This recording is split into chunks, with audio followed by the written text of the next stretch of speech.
I came home to find my toolbox on the front porch. Not stored there, not moved there carefully. Dropped there. The latches were still shut, but one corner was dented in a way it hadn't been that morning when I left for Portland. My woodworking tools were in a plastic bin beside it, lid cracked, chisels loose. 40 years of accumulated instruments handled like trash at a curb. I stood on the driveway for a moment. Just stood there.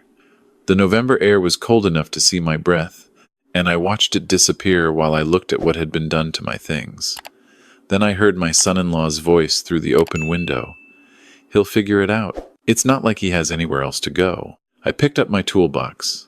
I carried it back inside. My name is Walter Greer. I am 63 years old. I spent 31 years as a structural engineer for the county of Multnomah, Oregon, and before that I apprenticed under a man named Dennis Hobart, who taught me that every structure, every building, every bridge, every load-bearing wall will eventually tell you exactly where it's weakest if you're patient enough to listen. I retired 4 years ago. My wife, Carol, passed 2 years after that. Pancreatic cancer. 11 weeks from diagnosis to the end. The house on Birchwood Lane was ours together. We bought it in 1991 for $112,000. We replaced the roof in 2003, the furnace in 2009, the kitchen floor twice. Carol planted the Japanese maple in the front yard the spring our daughter Rachel turned 10. That tree is now taller than the house. Rachel married a man named Dominic Farrell 6 years ago. I walked her down the aisle myself. I gave the toast at the reception. I meant every word of it. Dominic works in pharmaceutical sales. He is good at talking. He is very good at making you feel, in the moment he is speaking to you, that you are the only person in the room. I noticed, in the years after the wedding, that this quality did not extend to the moments after he stopped speaking. When he was not actively charming you, you did not exist. They moved in with me 14 months ago. It was Rachel's idea, and I agreed to it. The plan was that they would save money for a down payment while Dominic's territory expanded. They would have the 2 spare bedrooms, Rachel's old room, and the guest room across the hall. I would keep the master bedroom, the one Carol and I shared for 27 years. That was the agreement. Not a formal lease, a family understanding. I did not think I needed anything more than that. My brother Paul had a stroke in early October. He lives in Salem, about an hour south. His wife Eleanor called me on a Tuesday evening, voice tight, telling me the doctors wanted someone there and that his 2 sons were flying in from out of state but wouldn't arrive until Thursday. Paul is 3 years older than me. He coached my Little League team when I was 9. There was no question about whether I would go. I packed a bag that night. I told Rachel I'd likely be gone a week, maybe 10 days, depending on Paul's recovery. She hugged me at the door. Dominic was in the living room watching something on television. He raised a hand without turning around. I drove to Salem at 6 in the morning. Paul's recovery was slow but genuine. By the second week he was sitting up, arguing with his nurses, which Eleanor said was a very good sign. His sons arrived, and the house filled up, and I became less essential in the way you become less essential when the crisis passes and life settles back into its shape. I stayed through the middle of the 3rd week because Paul asked me to. He said having me there made him feel like we were kids again, back when trouble was something you could solve by being in the same room together. I came home on a Wednesday afternoon. My toolbox was on the porch. My woodworking tools were in the cracked plastic bin. A cardboard box I hadn't packed was sitting beside the bin, and when I opened it I found my reading lamp, the small framed photo of Carol and me at Crater Lake, the spare blanket from the cedar chest, and my father's pocket watch in a sandwich bag. The sandwich bag is what I keep coming back to. Someone had wrapped my father's watch, a 1962 Hamilton that he wore every day of his working life, in a sandwich bag and put it in a cardboard box on a porch. I carried everything inside. The master bedroom door was closed. I opened it. The room had been rearranged. The bed was in a different position, pushed against the far wall. There were clothes I didn't recognize on the chair in the corner. A phone charger was plugged into the outlet by the window. A pair of men's shoes, not my size, were on the floor near the closet. I walked back down the hall. Rachel was in the kitchen. She turned when she heard me, and the expression on her face was not surprise. It was something more like bracing. "Dad," she said. "Whose shoes are in my bedroom?" I said. She set down the mug she was holding. Dominic's father is visiting. Gerald. He's been having some health problems, and Dominic thought it would be easier if he had the bigger room, just for a while. I looked at her for a long moment. Rachel, that is my bedroom. I know, I told him. Where are you suggesting I sleep? She looked at the table. Dominic thought the guest room. The guest room is where Gerald is now. He thought maybe temporarily, until we figure something out. She stopped. She couldn't finish it. He thought I would sleep in my own garage, I said. She didn't answer. I heard footsteps in the hall, and Dominic appeared in the kitchen doorway. He was dressed like he was about to go somewhere, jacket on, that salesman's composure already arranged on his face. Walter, he said, good timing. I was going to call you. You moved your father into my bedroom, I said. He has a bad hip. He needs the space. The guest room doesn't have the right mattress for him. Dominic, that is the room I have slept in for 27 years. My wife died in that room. Something flickered across his face, too fast to name. I understand this is an adjustment, but Gerald is family, and family takes care of each other. I figured a man your age would understand that. A man your age. I looked at my daughter. She was looking at the table. I said very quietly, I need to make a phone call. I went to the garage. I sat in my truck. I called my attorney, a woman named Sandra Chu, who had handled Carol's estate and who I had never needed for anything else. I told her what I had come home to. She listened without interrupting. When I finished, she said, Walter, it's your house? My name is the only name on the deed, I said. Has been since 1991. And they have no lease? No written agreement? No lease, no agreement. I gave them a place to stay as family. She was quiet for a moment. They're guests. Legally, month to month at best, given the duration, but guests nonetheless. You have significant standing here. What do you want to do? I told her I needed a day. I wanted to understand the full picture before I moved. I went back inside and I asked Dominic, with as level a voice as I could manage, to sit down at the kitchen table. Rachel sat beside him. Gerald, apparently, was resting. I did not ask to meet Gerald. That was not a conversation I was ready to have. I said, I am going to sleep in the guest room tonight. Not because it is appropriate or acceptable, but because I need one night to think clearly. Tomorrow, we are going to talk about how this gets corrected. Dominic leaned back in his chair. Walter, I think you're overreacting. Gerald just needs... Dominic, I said, I want you to hear what I'm telling you. I am not a guest in this house. I am not a tenant. I am not someone you accommodate when it's convenient. My name is on this deed. Every structural decision made to this building for the last 32 years has been made by me. Every repair, every improvement, every dollar of equity in these walls came from my work and my wife's work. I need you to understand that before tomorrow's conversation. He looked at me the way someone looks when they've decided to wait you out. I went to bed in the guest room.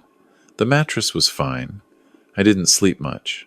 In the morning, I drove to Sandra's office. We talked for 2 hours. She walked me through what I was entitled to do, and what the process looked like, and what timeline was realistic. I asked her to prepare a formal notice of occupancy terms, not an eviction notice, not yet. A clear, legal document establishing that Dominic and Rachel were residing in the property at my discretion and under my conditions, and that those conditions included the immediate return of the master bedroom to the property owner. I also called my neighbor, Frank Delaney, who is a retired Multnomah County Sheriff's deputy and who has known me for 19 years. I told him what was happening. He said to let him know if I needed anything. I told him I might. I came home that afternoon to find that Dominic had gone to work, and Rachel was in the living room with her laptop. Gerald was in the kitchen making coffee, and that was the first time I met him. He was a heavy-set man in his early 70s, with a cautious expression, and when I walked in he said, "You must be Walter." "I am," I said. He looked at me for a moment. "I want you to know I didn't know about all of this until after. Dom told me the room was available." I looked at him for a long moment. I believed him. That is the thing about working in structures. For 30 years you learn to distinguish load-bearing elements from decorative ones. Gerald was not the problem. "Would you like some coffee?" he asked. "Yes," I said, "I would." We sat at my kitchen table and drank coffee, and he told me he had been living in Bend, that his hip had been replaced 8 months ago and the recovery was slower than expected, and that Dominic had driven up 2 weeks ago and brought him back, without what Gerald described as a full explanation of the arrangement. I asked him what Dominic had told him. He stared at his mug. He said his father-in-law was staying with family in Salem and that the big room was empty. I set my mug down. "Gerald," I said, "my brother had a stroke. I was in Salem taking care of him. I was gone 3 weeks. I came back to find my belongings on the porch and a stranger in my bedroom." The man went completely still. Then he said, "I'm sorry, Walter. I genuinely did not know." That afternoon, when Dominic came home, I was sitting at the kitchen table with Sandra's document in front of me. Rachel was beside me. I had asked her to be there. I thought she deserved to hear this with me rather than from him later. I slid the document across the table. Dominic looked at it. He did not pick it up immediately. "What is this?" "It's a formal notice of occupancy terms," I said. Sandra Chu prepared it. Her information is at the top, if you want to call her.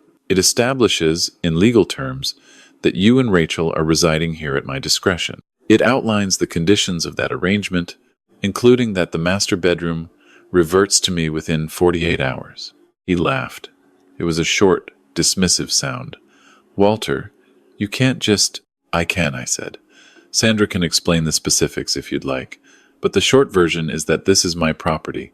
There is no lease protecting your occupancy, and I am the sole owner of record. I have been patient, because Rachel is my daughter, and I love her. But patience is not the same as surrender." "You're threatening to kick us out," he said. "I'm telling you what the situation is," I said. "What happens next is your decision." Rachel was quiet. She was looking at the document. Dominic pushed back from the table. "This is unbelievable. We moved here to help you. You were alone, Walter. You were rattling around this house by yourself." "I was managing," I said. "I did not ask to be helped by losing my bedroom. Gerald needs that room. Gerald told me this morning that you didn't explain the situation to him fully before you brought him here. I have no ill will toward your father, but my bedroom is not a solution to a problem I didn't create." Dominic stood up. "Fine, I'll call a lawyer." "Please do," I said. "Sandra's number is on the document." He went upstairs. Rachel and I sat together at the table for a long time after he was gone. She didn't say anything for a while. Then she said, "Dad, I'm sorry. I should have called you." "Yes," I said. "You should have." He said it would just be temporary and that you wouldn't mind and that... She stopped. I knew that wasn't right. I told myself it was. I looked at my daughter. She looked like Carol in certain lights, around the eyes, and this was one of those moments. I said, "Rachel, I'm not angry with you in the way I'm angry with him, but I need you to understand something. This is still my home. It will be your home someday. But it is not his home. It was never his home, and I cannot allow him to make decisions here as though it were." She nodded. She was crying a little. I handed her a napkin. Dominic called a lawyer. The lawyer apparently told him more or less what Sandra had told me, because within 24 hours of that conversation, the energy in the house shifted. Not dramatically. Dominic did not apologize. He is not built for it. But he was quieter, and the quality of his silence was different, less certain of itself. Gerald moved into the guest room voluntarily. He came and found me in the garage where I was reorganizing my tools, and he said, "I asked Dom to move my things. I should have been in there to begin with." I told him he didn't need to apologize. He said he wanted to anyway. I moved back into my bedroom 46 hours after I'd handed Dominic the document. I stood in the doorway for a moment. The room was different. The bed in the wrong position. Unfamiliar things on the surfaces. I spent an hour returning it to where it belonged. I put the photo of Carol and me at Crater Lake back on the dresser. I wound my father's watch and set it on the nightstand. I stood at the window and looked out at the Japanese maple, bare now in November, the branches clean against the gray sky. In the weeks that followed, I did some thinking about what I wanted this situation to actually look like going forward. Dominic and I would never be close. That was clear to me, and I had stopped pretending otherwise. But Rachel was my daughter, and she was here. And there was something worth preserving in that, even if the shape of it needed to change. I sat down with Sandra again, and we drew up an actual lease agreement. Not punitive. Fair market below rate, because Rachel was family and I meant that. But written. Specific. With terms about the use of common spaces, guest arrangements, and the conditions under which the agreement could be modified or ended. I gave Dominic and Rachel 2 weeks to review it. Dominic balked at first. He told Rachel it was insulting. She told him it was reasonable. I don't know what else was said between them, but they signed it. Gerald stayed for another 3 weeks while his hip improved. He was quiet and considerate, and he washed his own dishes and asked before he used anything that wasn't his. Some evenings he sat in the living room and we watched the news together. He had opinions about things. Reasonable opinions. He laughed at the right moments. On the morning he left his son, coming to drive him back to Bend, he stopped at the kitchen doorway while I was making breakfast and said, "I owe you more of an apology than I've given you." "You've given me plenty," I said. "Dom is." He paused. "He's always been like this. Thinks he can arrange things and people will just rearrange themselves around him. His mother and I probably let it go on too long." He looked at the floor. "I'm sorry it landed in your house." I put down the spatula and shook his hand. "Drive safe, Gerald." After he left, I walked out to the front yard. The driveway was quiet. Down the street, Frank Delaney was raking leaves, and he raised a hand when he saw me, and I raised one back. I stood for a moment under the Japanese maple. Carol planted that tree 33 years ago, a sapling she carried out of a nursery in Beaverton wrapped in burlap, and I remember her standing in almost this exact spot deciding where it should go. She stood here a long time. She said she wanted it where she could see it from the kitchen window. I can see it from the kitchen window. I have seen it every morning since she planted it. I intend to keep seeing it. There are people who mistake patience for passivity. Dominic made that mistake. He looked at a man living quietly in his own home, and he saw an empty space he could fill. What he did not see, what men like him rarely see, is that the quiet is not absence. It is preparation.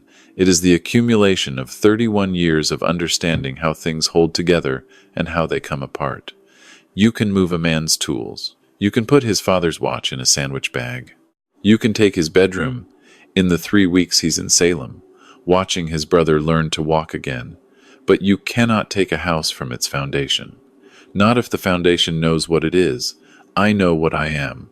I went inside and made breakfast and watched the light come through the kitchen window and fall across the table where Carol and I had eaten 10,000 meals together, and I thought about Paul recovering in Salem, and about Gerald driving back to Bend, and about Rachel sleeping upstairs in the room she grew up in.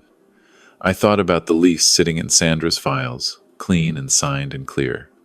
I thought about my father's watch ticking on the nightstand. Some things you hold on to, not because you can't let go, but because they are worth the holding. I drank my coffee. The maple caught the morning light the way it always does in November, the bare branches going amber at the tips. It was a good morning. It was mine.